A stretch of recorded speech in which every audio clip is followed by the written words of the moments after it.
Hey guys, Jacqueline here, and welcome to part 14 of how to make a 2D RPG in Unity. In this video, we're going to be swapping out our placeholder art assets on the inventory UI with the inventory sprites from the Cozy Farm asset pack. You can find the link to the pack in the description below. Let's jump right in. Let's start by expanding our inventory in the hierarchy. Then, if it's not already turned on, we can turn it on so that we can see it. Then, if you need to, double-click the inventory game object in the hierarchy to center it in the scene. I highly recommend pulling up the inventory example images from the asset pack so you can see how the inventory is supposed to look when it's all set up. I'm going to try and make my inventory UI look exactly like the one shown in the example from the Cozy Farm asset pack. Let's start by selecting the background game object in the hierarchy. Then we'll change the sprite of the background image to be the inventory frame. The inventory frame is the image that looks like a wood piece, and it defines two separate panels of the menu, a smaller left side panel and a larger right side panel. The name of the sprite in my project was named Inventory Chopped 0. The sprite will probably look a little bit weird at first, since the proportions of the placeholder background are not the same as the native proportions of the inventory frame. To fix this, we'll set the image to be its native size by clicking the Set Native Size button. With the inventory frame resized, the image will no longer be centered on the screen. Let's move it back to the center of the screen by using the anchor positions in the Rect Transform component. When we originally set up the inventory UI, I set my background color to be a light gray. This will discolor the frame, so let's set the image color back to white. Currently, the right side of our menu, where our inventory will be, is see-through. We should add a background image for the right side of the inventory panel. Before we add the background image, though, we should rename the current background game object. Renaming it will ensure that we can tell at a glance which part of the inventory UI that the game object belongs to. I'm going to rename mine to inventory frame since that's what the sprite is of. Then we can add a new image sprite as a child of the inventory game object. Name the sprite inventory panel background. Now we can set the sprite of our background image to be the background sprite of our inventory chopped sprite sheet. My background panel is named inventory chopped 5.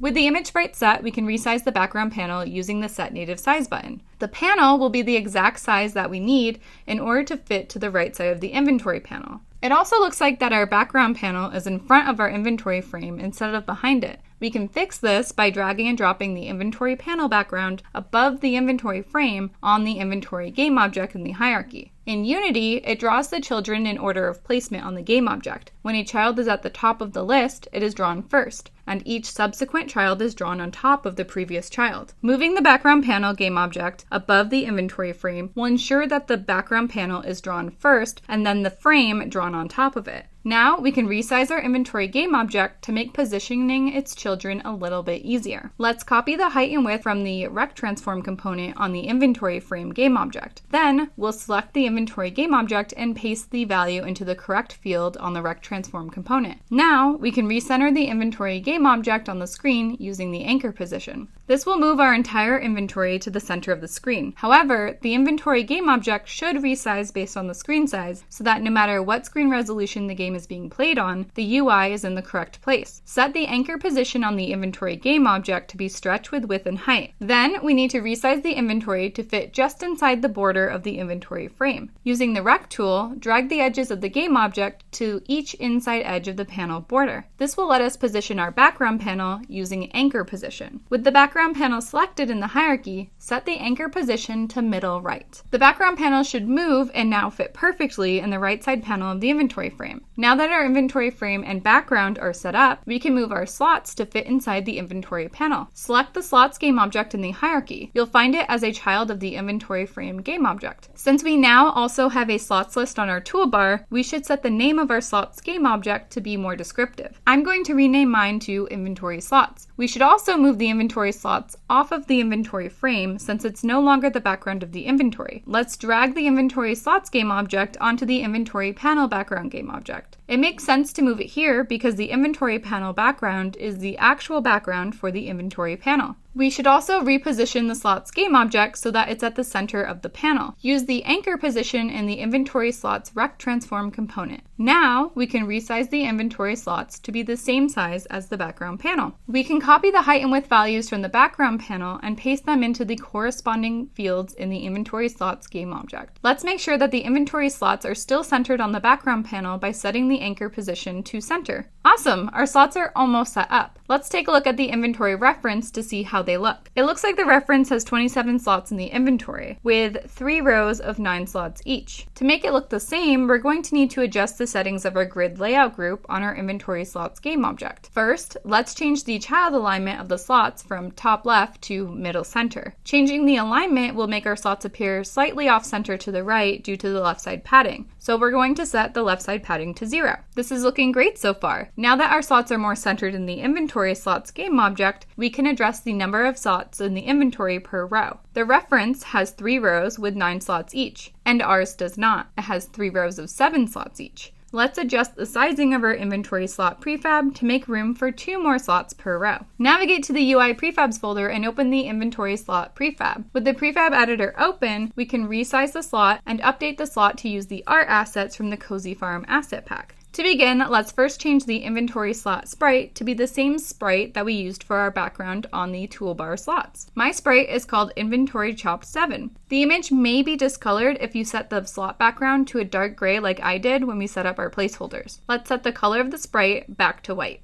Then we can set the native size of the sprites by clicking the Set Native Size button. Now we can adjust the icon and quantity text to fit inside the background. First, I will set the icon sprite to one of the inventory icons that we sliced last time. You can choose whichever one you'd like. Let's also resize the icon to match the icon size on our toolbar. I set the height and width of the icon game object to be 75. Don't forget that you may need to set your anchor back to center while resizing the game object, but be sure to set it back to stretch when you're done. This is looking pretty great. Now let's take a look at the quantity text to make sure that everything is positioned correctly. The text should be positioned in the bottom right corner of the slot with a few pixels between the right and bottom borders. With the text repositioned correctly, we're all done with our prefab. Let's close the prefab editor and take a look at the slots. You'll notice that the inventory slots may have changed in size, but the spacing between the slots is no longer correct. We have 9 slots per row now, but they're all squished together and they're no longer centered in the slots game object. This is because the grid layout group is forcing the size of our slots to be 120 by 120. So let's change that. Select the inventory slot game object and change the child size to 112.5 by 112.5. Our inventory is really starting to come along. Now we have 9 slots in the first row and 9 slots in the second row.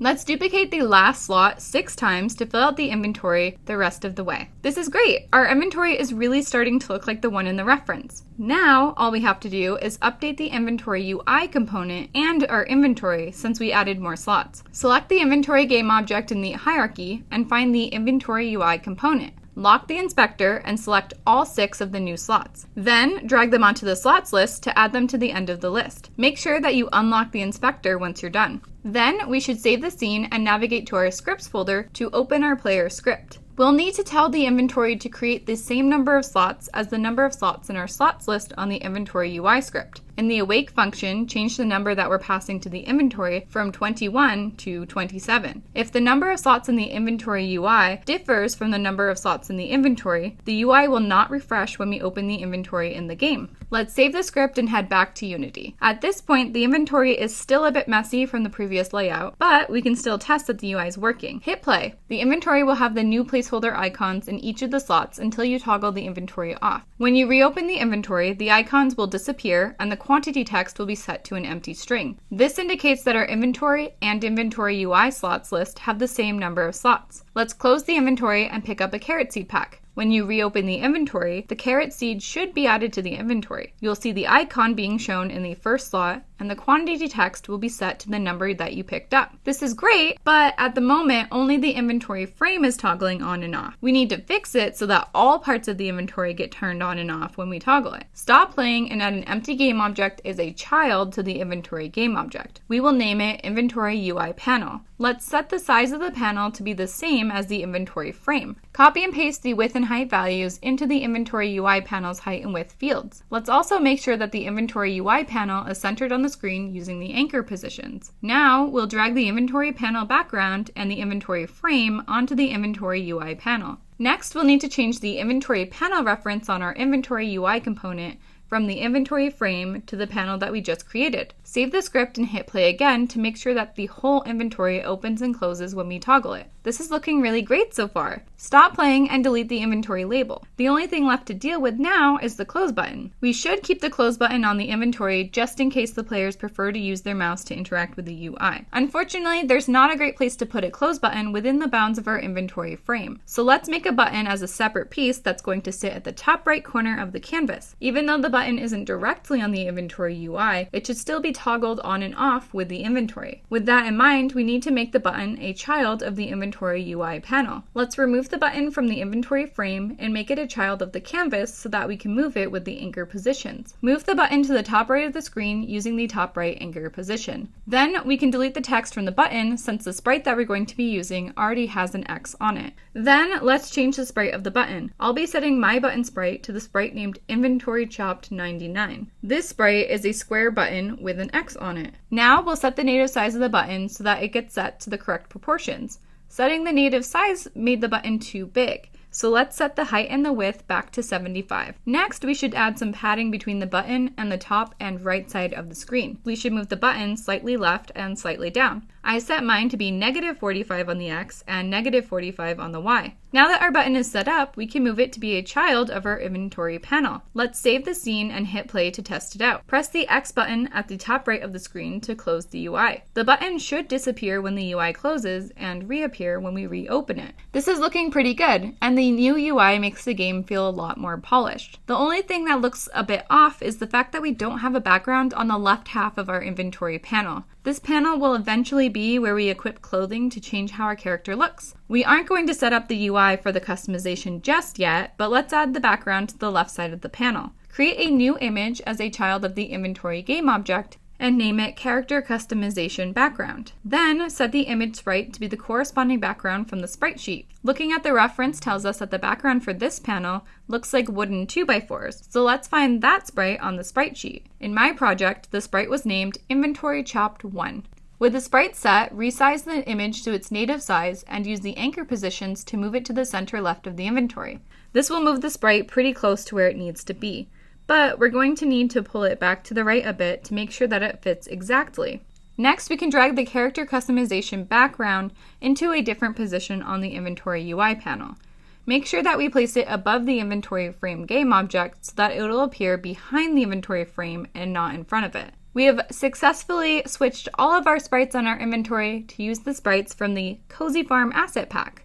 Next time, we'll be working toward adding drag and drop to remove the items from the inventory. If you like this video, please like and subscribe, and don't forget to turn on the notification bell so that you can get notified when the next video comes out. You can also support me on Patreon using the link on the screen and in the description below. The more of you guys that support me, the more time I can spend making these videos.